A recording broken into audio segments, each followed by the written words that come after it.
आवाज सिर्फ इस हॉल में नहीं है, दुनिया के कोने कोने में आज सबको सुनाई दे रही है। प्लीज बैठिए क्योंकि आज टाइम लगा हुआ है।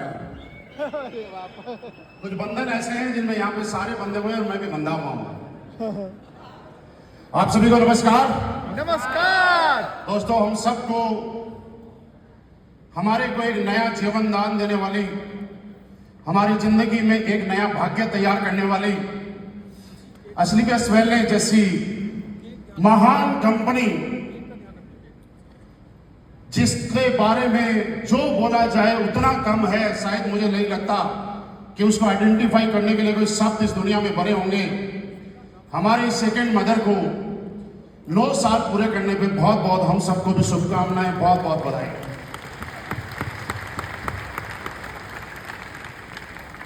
ये सच है कि एक वो माँ है जिसने हमें हिंदुस्तान दिखाया और एक वो माँ है जिसने हमें थाईलैंड दिखाया।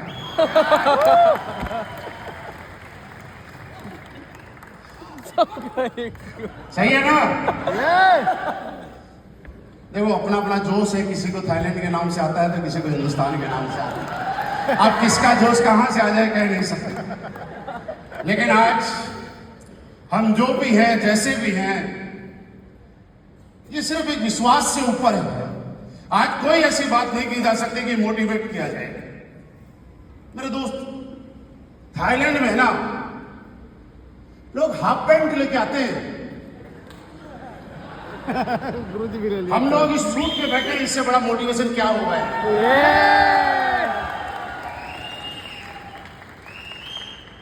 थाईलैंड में लोग एक छोटा सा बैग लेके आते हैं, पिट्ठू बैग। आप सबके बैग में 15 किलो वेट था। इससे बड़ा मोटिवेशन क्या होगा? जब शुरुआत में हम लोगों ने शुरुआत की थी, हमारे वेन्यू पे 2000 लोग आ जाते हैं तो बहुत बड़ा कीर्तिमान हो जाता था। बड़े सेमिनार में, बड़े फंक्शन में। आज 7 समुद्र पार थाईलैंड की धरती पे 2000 लोग नहीं, 2000 ऐसे लोग जिनको ACWPL ने कामयाब बनाया है, वो इस महफिल का आनंद ले रहे हैं। और क्या मोटिवेशन चाहिए हम सबको। आज मैं बताऊं कि कोई शब्द नहीं है, जितना धन्यवाद करें बस सोच सकते हैं। हमारे वो भाग्य विधाता, वो हमारी किस्मत लिखने वाले, पता नहीं ऊपर वाले ने हमारी किस्मत में क्या लिखा था मुझे नहीं मालूम, लेकिन एक ऐसे इंसान इस धरती पे आए और उन्होंने हम सबकी किस्मत इतनी शानदार लिखी कि आज हम सबके बल्ले बल्ले हो गए साहब। और उनको मैं बताऊं कि जितना ज्यादा जो धन्यवाद दे सकते हैं हम दिल से दें, और आप भी दें संजीव सर के लिए, जो हम सबकी जिंदगी में एक भगवान के रूप में आए। मैं चाहूंगा कि दिल से जरूर ताली उनके लिए बने।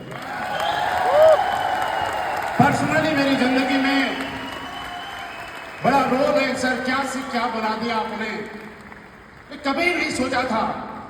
क्या बोले हम तो नहीं सोच रहे, बोले क्या और क्या नहीं हो। मैं जब सुबह आया था, मैं रामवीर सर और शिव कुमार सर बाहर देख रहे थे। हमारे अविनाश जी कहाँ दिखाई नहीं दे रहे थे। मैं बात कर रहा था, मैंने कहा अविनाश जी ने तो पूरा थाईलैंड खरीद लिया आज। आपने देखा बाहर जैसे आ रहे थे तो बसें तकरीबन 200-300 बसें खड़ी और बड़ी बड़ी डबल डेकर वाली। हिंदुस्तान में तो ऐसी बसें देखने को नहीं मिलती। पूरा थाईलैंड खरीद के खड़ा कर दिया। हमने सुना था, किताबों में पढ़ा करते थे कि अंग्रेजों ने हिंदुस्तान के ऊपर कुछ समय के लिए राज किया। आज सारा यहाँ गुलाम बना के रख रखा है। इससे बड़ा मोटिवेशन क्या चाहिए यार? आज से पहले हमारे देश के प्रधानमंत्री जितने हुए, उन्होंने शायद उनसे बदला लिया या नहीं लिया, लेकिन संजीव सर ने और हमें इस लायक बना दिया कि लो बदला इससे। आप इनको कुछ भी बोल दो, कोई फर्क नहीं पड़ने वाला नहीं, क्योंकि हमारी लैंग्वेज इनको समझ में नहीं आती, इनकी हमारे नहीं आती। तो इसलिए कोई दिक्कत नहीं है। आज हिंदुस्तान से बहुत सारे लोग इस प्रोग्राम को लाइव देख रहे हैं, आने वाले समय में देखेंगे। हम सबके लिए एक बड़ा इतिहास बन गया। और ये हमारे लिए नहीं, ये डायरेक्ट सेलिंग का एक इतिहास बन गया कि वाह, कोई कंपनी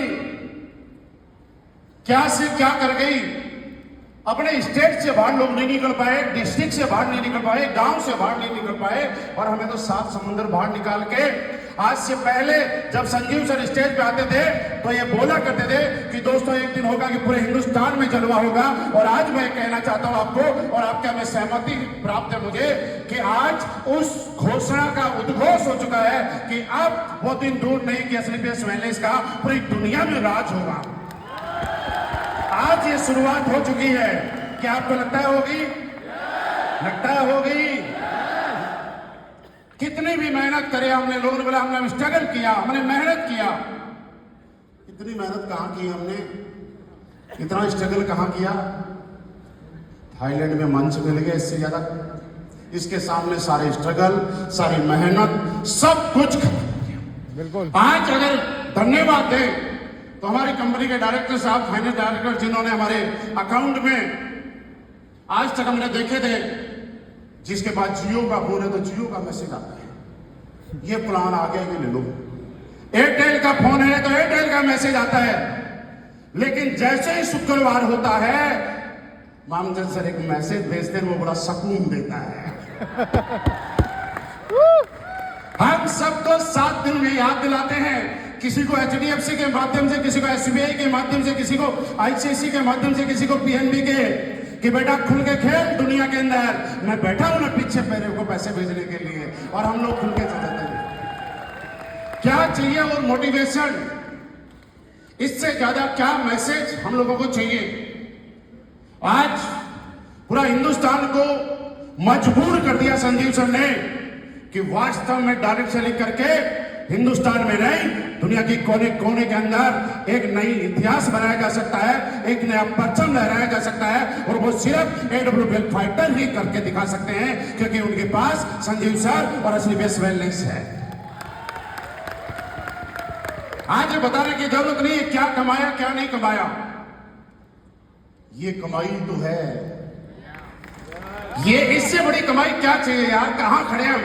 और ये छोटी कमाई लगे और हम बोलते हैं हिंदुस्तान में डायरेक्ट सेलिंग में सबसे ज्यादा अचीवमेंट अगर किसी ने लिया है तो वह एसलीपीएस वेलनेस के फाइटर है साहब। अभी ताली कम क्यों बजी कि मेरी बात में कंफ्यूजन था, आप समझे नहीं। बताइए कौन सी कंपनी के इतने सारे लोगों ने आके इस स्टेज पे बोला है? कौन सी कंपनी में कितने 20, 30, 25 सालों में, 27 सालों में ऐसे ऐसे इतिहास बनाए हैं और यहां सारे लोगों ने बोला है? बताओ किसी ने बोला है तो? गूगल निकालो, यूट्यूब निकालो, कोई नहीं मिलेगा। सिर्फ पहली बार हमें निकलेंगे, रिकॉर्ड हमने बनाया है, अगली बार हम अपना रिकॉर्ड खुद ही तोड़ देंगे। इसके पीछे वजह क्या है कि मेरे दोस्त, दुनिया में हर आदमी कामयाब होना चाहता है, पहले चाहिए उसको एक प्लेटफॉर्म। हम लोग किस्मत वाले हैं कि प्लेटफॉर्म मिल गया। उसके बाद चाहिए एक ऐसा इंसान जो हमें विजन दे सके, जो रोड मैप तैयार कर सके, जो मार्गदर्शन कर सके, जो हमें बता सके कि बेटा तू कहां गलती कर रहा है और अब तुझे क्या करना चाहिए। ऐसा विजन, ऐसा मार्गदर्शन सिर्फ एसलीपीएस वेलनेस वालों को ही प्राप्त है, बाकी किसी को प्राप्त नहीं है। इससे बड़ा अचीवमेंट क्या होगा? मुझे याद है जब हम लोगों ने शुरुआत की थी, हम तर्सा करते थे कभी कोई एमरल्ड बन जाए और फेसबुक पे किसी का पोस्ट डालें, congratulation our new emerald leader. अब तो मैं सच बताऊं, जब तक हम पोस्ट बनवाने की सोचते हैं कि एक डायमंड बन गया, तब तक कोई दूसरे का इंडिपेंडेंस का मैसेज सब करता, गुरुजी मैं भी बन गया। तो फिर क्या है ना, मैं रुक जाता हूं, मैं सोचता हूं 5-7 हो जाते हैं तब डालेंगे। अब जैसे ही 7-8 हुए और डालने का मन किया, तब तक 2 दिन का और आ जाता है। अब तक तो वो बन रहे थे जिनसे हम मिले थे, जिनका चेहरा जानते थे, अब तो वो भी बनने लगे जिनसे आज तक हम मिले नहीं, पहली बार डायमंड बन के मैसेज कर रहे, सर मैं भी बन गया। क्या चाहिए दोस्त? कितने सारे करोड़पति, कितने सारे कामयाब लोग, लेकिन इसके पीछे एक ही चीज रही। और मैं आज आपके सामने बताऊं कि मैं अपने आप को बड़ा गौरवान्वित महसूस करता हूं कि इस प्लेटफॉर्म को, और आप सबको मैं बताना चाहता हूं, इस प्लेटफॉर्म को मेरी जिंदगी में अगर आया तो ऊपर वाले के आशीर्वाद से, क्योंकि जिसके ऊपर ऊपर वाले का आशीर्वाद नहीं होता है ना, उसके ऊपर उसको प्लेटफॉर्म कभी नहीं मिल पाता है। कैसे मिला? शायद है 2-3 मिनट बताऊं। जब AWPL में शुरुआत की थी उससे पहले से मैं संजीव सुर को कभी नहीं जानता था, ये वास्तव बात है। देखिए भगवान संयोग कैसे बनाता है। मैं जयपुर गया हुआ था, पास्ट में हम अलग अलग थे। मैं सिर्फ ये जानता था कि जहां पे हम लोग काम कर रहे थे तो सर के पास व्हाइट कलर की एक क्रूज कार हुआ करती थी, शेवरलेट की क्रूज, जो अब बंद हो गई। आई थिंक PB35 उसका नंबर था, पठानकोट का। मेरे पास भी क्रूज हुआ करती थी, उसमें UK07 था, वो भी शेवरलेट की क्रूज थी। भगवान देखिए कैसे संयोग मिला, क्यों क्रूज आई मुझे नहीं मालूम। हम लोग प्लान फॉलो करने जयपुर गए, और जब जयपुर गए तो मेरे साथी और थे, और कोई एक रास्ता था, शायद दिलीप सर कहाँ का होगा मुझे नहीं मालूम, कौन सी रोड, कालवा रोड कोई जगह है, और एक डिवाइडर रोड पे हम दो लोग क्रूज लेके इधर से आ रहे। सामने खड़ी एक क्रूज मुझे दिखाई दी, उसके ऊपर लिखा हुआ था आर्मी, और मैंने देखा यार आर्मी लिखा हुआ है PB35, तो ये संजीव सर कोई है, उनकी गाड़ी है, कोई है उनकी गाड़ी है। संयोग देखिए कैसे बनता है। मैं आगे चला गया, 200 मीटर जाने के बाद में मन में आया, जब दिखी गई तो मिल ही लेते। पता नहीं क्यों मैंने यूटर्न लिया। मैं यूटर्न लिया, गाड़ी के आगे गाड़ी खड़ी की, गाड़ी के आगे गाड़ी खड़ी करके मैं ड्राइवर साइड से उठा। जैसे ही मैं उतर के उस गाड़ी की तरफ आता हूं तो सर साइड वाला फाटक खोलते हैं, बाहर निकलते हैं और मेरे तरफ हाथ बढ़ाते हैं, बोलते हैं महिपाल ये पहली मुलाकात थी। सही बोल रहा हूं, ये पहली मुलाकात थी, लेकिन उस टाइम असली फेस वैलेस नहीं थी। मुलाकात थी लेकिन असली फेस वैलेस नहीं थी। चलिए सर ने बोला कुछ करेंगे, और जब भी मन में आएगा तब करेंगे। मैं फिर बताता हूं कि संयोग कैसे बनता है। कुछ समय के बाद मैं उस टाइम मेरठ में रहा करता था, और एक दिन मैं फिर जयपुर जा रहा हूं। तो जब जयपुर जा रहा हूं तो मोदी नगर के अंदर मैंने शाम को 6-7 बजे कौन गाड़ी धुलाता है यार, सुबह सुबह सारे गाड़ी धुलाते हैं। अब वो गाड़ी बारिश की वजह से इतनी ज्यादा गंदी हो गई कि मैंने सोचा यार चलती हुई है ना, इतनी महंगी गाड़ी है, 20 लाख रुपए की, चलती हुई गंदी लग रही है, तो ऐसा करते हैं किसी सर्विस सेंटर पे थोड़ा प्रेशर मरवा लेते, धुला लेते। अब जैसे ही मैंने धुलाना शुरू की, 20 मिनट का टाइम लगा, मैं फेसबुक चलाने लग गया। अब फेसबुक जैसे ही चलाने लगा, सर ने कुछ प्रोडक्ट डाले हुए। अब अचानक दूसरी बार मैंने फोन पे पहली बार बात पूछती, पहले आईफेस और फोन पे पहली बार। मैंने कहा कोई कंपनी वंपनी खोल ली क्या? बोले हाँ, आप कहाँ जा रहे हो? मैंने कहा भाई जयपुर जा रहा हूं। बोला एक काम करना, दिल्ली आते हो तो मिल के जाना। चलिए हम 2 लोग थे, दिल्ली आए। अब जब मैं दिल्ली वेलकम होटल है एक जगह, वहां पहुंचा, और मैंने कम से कम 20-25 बार फोन किया होगा, फोन रिसीव नहीं हुआ। मैं बोलता हूं फिर संयोग कैसे बनता है। मैं चला गया थोड़ा आगे, और आगे जाने के बाद सर का फिर फोन आया कि मैं मीटिंग में था, और जब यहां तक आएंगे तो वापस आ जाओ। जब मैं वापस आया, आई थिंक कितने दिन बाद की बात है मुझे नहीं मालूम, लेकिन जब वापस आया तो वापस आने के बाद वो पहला दिन था कि हम लोगों ने साथ में खाना खाया द्वारका में। आज भी मुझे याद है, अपनी रसोई नाम से एक छोटा सा रेस्टोरेंट है, छोटा सा, उसके बाहर हम लोगों ने खाना खाया, कुछ प्रोडक्ट दिए। बिजनेस की कोई बात नहीं, सर ने बोला ये प्रोडक्ट ले जाओ, आपका नाम मुझे पता है ही, मैं आईडी लगा ही दूंगा, और कभी अगर मन करे तो साथ काम करेंगे, नहीं तो दोस्ती बरकरार रहेगी। हम जयपुर चले गए, सारी चीजें हो गई। फिर अचानक कुछ समय के बाद, तकरीबन 1 साल या 9-10 महीने हुए होंगे, 9-10 महीने हुए, हमारी फिर एक बार मुलाकात हुई, और मैंने बोला सर क्या करें? मैंने कहा ऐसा करते हैं, नवरात्रे आ रहे हैं, तो नवरात्रों में माता रानी का आशीर्वाद लेकर शुरुआत करते हैं। आज जब नवरात्रों में लेने के, ये बात मैं क्यों बता रहा हूं, इसका मैसेज दूंगा। जब नवरात्रों में मैंने क्या किया, मैं जम्मू जा रहा था मदन साहब के पास, थर्सडे का दिन था। मेरे घर से, थोड़ा ध्यान से समझना चाहता, मैं मेरे घर से बैग पैक करके निकलता हूं। मेरठ रेलवे स्टेशन से मेरी ट्रेन थी 5-5:30 बजे। रेलवे स्टेशन से विकास जी को ट्रेन चलती है जो जम्मू जाती है, झेलम या वैसा कुछ नाम होगा, शालीमार, बिल्कुल।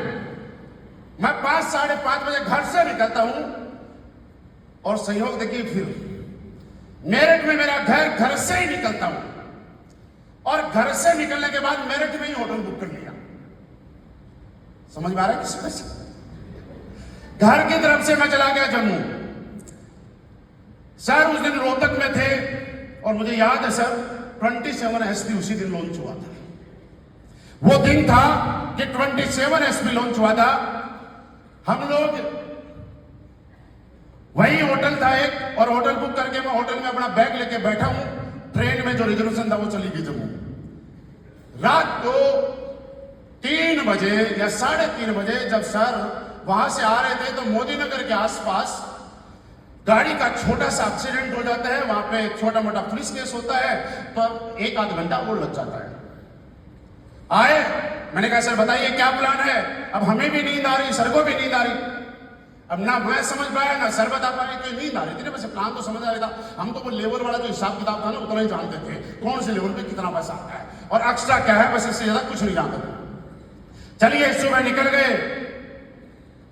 उसी दिन फाइनल किया। सर ने मुझे एक सवाल किया, सर शायद आज आपको याद होगा कि आपकी इतनी बड़ी टीम है, अगर लोग नहीं आए तो? मैंने कहा क्या फर्क पड़ता है? जब मुझे प्लान देना नहीं आता था, जब मुझे फॉलोअप करना नहीं आता था, जब मेरे पास कार नहीं थी, जब मैं पार्ट टाइम था, तब मेरा नेटवर्क बन गया। आज मेरे पास 20 लाख की कार है। आज मुझे प्लान देना आता है, आज मुझे फॉलोअप करना आता है। आज मैं पार्ट टाइम नहीं, मैं फुल टाइम हूं। अगर कोई भी नहीं आए तो दोबारा से एक साम्राज्य खड़ा करके दिखा सकते हैं। मैंने ये बात क्यों बोली, मैं आपको समझाना चाहता हूं क्यों बोली। मैं ये बात ये कहना चाहता हूं कि एक लेवल पे आने के बाद अगर किसी लीडर को लगता है कि बिजनेस मुश्किल है, एमरल्ड बन गया, टोपाज बन गया, रूबी स्टार बन गया, सफायर बन गया, कई लोगों की मुलाकात होती है, बोलते सर बिजनेस डाउन हो गया, कम हो गया, क्या करें? मैं कहता हूं कि जब आप सिर्फ वेलनेस में आए थे उस दिन आप इन लोग नहीं जानते थे। जब आप सिर्फ वेलनेस में आए थे तब ना लेवल जानते थे ना कुछ और जानते थे। जब हम सिर्फ वेलनेस में आए थे तब कुछ नहीं जानते थे। उसके बाद जब हम एमरल्ड बन सकते हैं तो दोबारा से स्टार्ट करके डायमंड भी बन सकते हैं और दोबारा स्टार्ट करके ब्रांड एम्बेसडर भी बन सकते हैं, क्योंकि अब हम सीख चुके हैं। इस बात का मेरा बताने का मकसद ये था दोस्त। मेरे दोस्त, मैं आज आपके सामने हूं तो सिर्फ इसलिए कि मैंने पहले दिन से लेकर आज तक सिर्फ एक चीज पे ध्यान दिया है कि काम करते चलो, काम करते चलो। हर दिन अपने आप को फ्रेशर समझते हुए काम करते चलिएगा। आपको हर दिन इनकम आती रहेगी, आपको इनकम आती रहेगी। और आज पूरे हिंदुस्तान में असली वेलनेस में किसी को नहीं बताना की जरूरत कि महीने में कितना कमाता हूं, किसी को नहीं बताने की जरूरत कि कितना पैसा कमाया, किसी को बताने की जरूरत नहीं कि हमने कौन कौन सी गाड़ियां ली। ये बताने की जरूरत किसी को नहीं है कि आज असली वेलनेस ही वो कंपनी है जिन्होंने ऐसे ऐसे कीर्तिमान बनाए हैं। आज अगर सबसे कम समय में सबसे ज्यादा करोड़पति पैदा करने वाली कंपनी का नाम है तो एक ही नाम आता है हिंदुस्तान में, असली वेलनेस। सबसे कम समय में अगर सबसे ज्यादा लग्जरी कार अचीवर का नाम आता है तो एक ही कंपनी का नाम आता है जिसका नाम असली वेलनेस है। सबसे कम समय में सबसे ज्यादा लोगों को फॉरेन ट्रिप दिलाने वाली किसी कंपनी का नाम आता है तो एक ही कंपनी है जिसका नाम असली वेलनेस है। सबसे कम समय में। और मैं आपको बताऊं कि बहुत सारे लोग तो इस कंपनी का वो पता है क्या किया है, बहुत सारे लोगों के लिए तो एक कर्जा उतारू कंपनी है।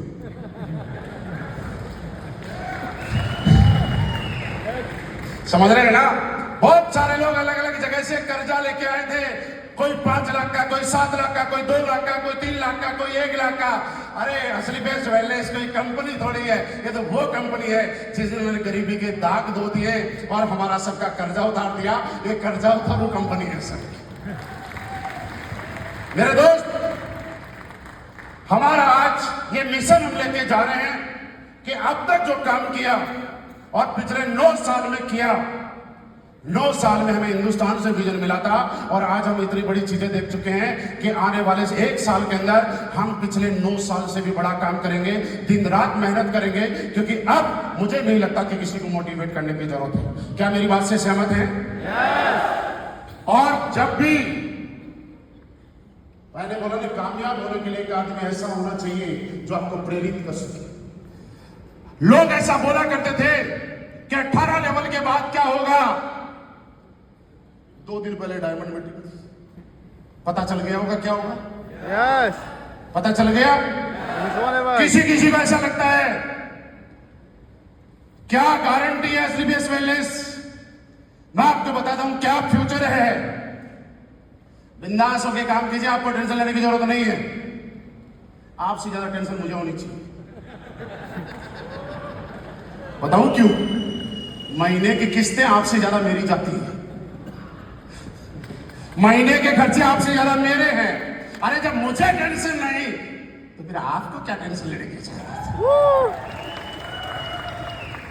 क्योंकि मेरे पीछे से कान में आवाज आती है, खुल के खेलिए, मैं हूं ना, और वही आवाज मैं आपको ट्रांसफर कर रहा हूं। टेंशन नहीं लेना, कोई है पीछे जो हम सबको संभाल सकता है।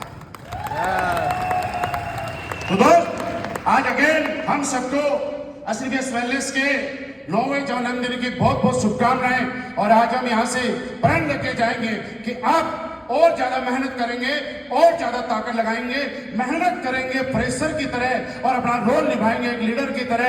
हम सारे लोग यहां से जाने के बाद वो प्रोग्रेस करेंगे कि अब तक तो हिंदुस्तान ने देखा है, लेकिन आने वाले टाइम में पूरी दुनिया देखेगी कि यार एसडीपीएस वेलनेस वाले फाइटर हैं जो कुछ पता नहीं क्या खाते हैं। यार क्या खाते हैं? Thunder blast. हमारे लोगों में जोश की यही तो प्रॉब्लम है। जब मैं उनसे पूछा क्या खाते हैं तो लोग बोलते हैं थंडर ब्लास्ट। भाई थंडर ब्लास्ट खाने की चीज नहीं है, वो पीने की चीज है। खाते क्या है ये हमें नहीं मालूम, लेकिन हमें पता है कि यहाँ पे जो हम लोगों ने आज तक किया पूरे हिंदुस्तान के लिए, हम एग्जाम्पल बने, हम लोगों ने बड़े बड़े अचीवमेंट लगे। आज हम मेरी तरफ से उस हर इंसान का बहुत बहुत धन्यवाद जिसने मुझे यहां तक पहुंचाया। आप सभी का बहुत बहुत धन्यवाद। एसडीपीएस वेलनेस का दिल की गहराइयों से बहुत बहुत धन्यवाद। मामचंद सर का, संजीव सर का बहुत बहुत धन्यवाद। मुझे याद है पुराने ऑफिस के अंदर सुबह 4 बजे, 3:30 बजे, सुबह 5 बजे तक मैंने आईडी ग्रीन कराई है। और मैं क्या बताऊं, एक कंपनी ओनर, एक कंपनी डायरेक्टर जिनके पास इतनी बड़ी कंपनी है, मेरे जैसे छोटे से इंसान को सुबह 5 बजे टाइम दे रहे हैं, इससे बड़ा मेरे लिए क्या हो सकता है? ये मेरे लिए बड़ी बात है। आज हमें धन्यवाद। यहाँ पे पता नहीं हमारे अविनाश जी कहाँ गए। मैं तो बोल रहा हूँ कि भाई, हाँ, मेरा मन कर रहा है आपको यहाँ पे बुला के भूखा देने। एक जोरदार तालियां अविनाश जी की। हम चाहते हैं कि अब तक तो थाईलैंड खरीदा है, तुम स्विट्जरलैंड में खरीद लो।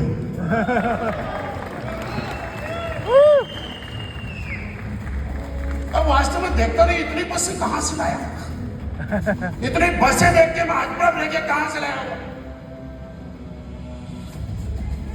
अपने देसी भाषा में बोले तो इतनी अंग्रेजन कहां से लाया।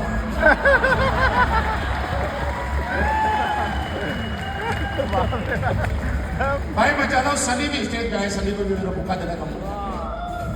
मैंने आज तक छोटे छोटे बच्चों को खुदकते देखा है, और इतना भारी भरकम आदमी रोबोट की तरह दौड़ता है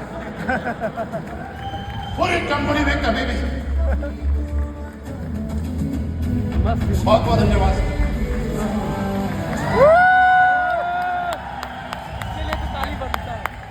देखिए मेरा भूखा सारे रूरल इंडिया वैकेशन वाले खुद ही अपना अपना समझे, क्योंकि सबको नहीं बुला सकता, लेकिन वास्तव में मैं ये मैसेज कहता पता है, हमारी जिंदगी में हमारी कामयाबी ना है ना, बहुत बड़े लोगों का रोल है, बहुत लोगों का रोल है। अगर ये इतना बड़ा मैनेजमेंट, इतना बड़ा सिस्टम नहीं होता तो शायद हम लोगों ने रैंक तो ले लिए, लेकिन ये प्रोग्राम नहीं कर रहे होते। और ये प्रोग्राम नहीं कर रहे होते तो हमारे ग्रुप में एनर्जी नहीं आ रही। मैं ये कहता हूं कि मेरा रोल रॉयल एम्बेसडर बनने में ओनली 5-7-10% होगा। 90% लोग चीजों ने तो मुझे सहयोग किया है, और मैं ऊपर वाले से एक चीज चाहता हूं कि ये सहयोग यूं ही मेरी जिंदगी में बना रहे। मैं इस पूरे सहयोग का देने वाले एक एक आदमी का जीवन भर ऋणी रहूंगा, और मैं चाहूंगा कृतज्ञता के साथ कि इनका सबका साथ, सबका प्यार, आप सबका साथ, आप सबका प्यार मुझे यूं ही मिलता रहे। अगर आपकी कामयाबी के लिए रात के 3 बजे अगर मुझे जरूरत पड़े तो मैं हरदम आपके साथ खड़ा मिलूंगा। बस इसी बात के साथ अपनी बात खत्म करना चाहता हूं। Thank you very much. बहुत बहुत धन्यवाद।